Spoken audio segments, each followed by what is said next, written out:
আধিপত্য বিদেশি প্লেয়ারদের মধ্যে সর্বাধিক। চলুন এক নজরে দেখে আসি ইউরোপের টপ 5 লিগে ব্রাজিলিয়ানদের মধ্যে টপ স্কোরার কারা। 5 নম্বরে আছে ইংলিশ ক্লাব চেলসির এই সিজনের নতুন শাইনিং জোয়াও পেদ্রো। সিজনের শুরুটা ক্লাব ফুটবলে দুর্দান্তভাবে করলেও মাঝপথে এসে কেমন যেন নিভে গেছেন তিনি। স্ট্রাইকার হয়েও 21 ম্যাচ খেলে মাত্র 6 গোলের দেখা পেয়েছে Joao Pedro. Of form, red card জনিত সাসপেনশন সহ আরও কারণ আছে এর পেছনে। চেলসির দল হিসেবে ধারাবাহিকভাবে অভাবের কারণেও জোয়াও পেদ্রোর গোল সংখ্যা কম। 4 নম্বরে আছে টটেনহামের হয়ে খেলা আরেক ব্রাজিলিয়ান রিচার্লিসন। 21 ম্যাচের মধ্যে মাত্র 13 ম্যাচে স্টার্ট করেছে রিচার্লিসন, তবে 13 স্টার্টে 7টি গোলের দেখা পেয়েছে সে। জোয়াও পেদ্রোর চেয়ে প্রায় 300 মিনিট কম খেলে তার গোল সংখ্যা এক বেশি।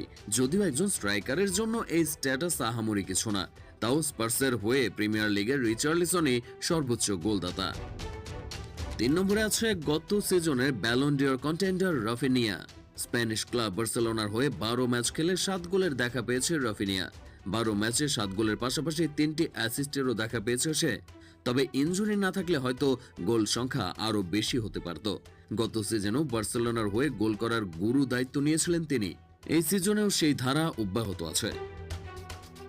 ব্রাজিলিয়ানদের মধ্যে টপ 5 লিগে দ্বিতীয় সর্বোচ্চ গোল স্কোরারের নাম শুনলে হয়তো একটু অবাকই হবেন আপনিও। নিউক্যাসল মিডফিল্ডার ব্রুনো গিমারেস ব্রাজিলিয়ানদের মধ্যে দ্বিতীয় সর্বোচ্চ গোল স্কোরার। 20 ম্যাচ খেলে ব্রুনো 8খানা গোলের দেখা পেয়েছে, সেই সাথে আছে 3টি অ্যাসিস্ট। নিউক্যাসলের মিড কন্ট্রোলের পাশাপাশি গোল স্কোরিংয়েও অনেক বেশি অবদান রাখতে পারছে ব্রুনো।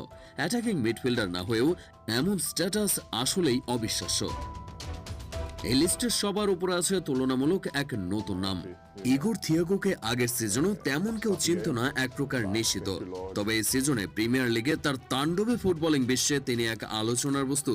এই সিজনে 21 ম্যাচে 16 গোলের দেখা পেয়েছে এই ব্রাজিলিয়ান স্ট্রাইকার।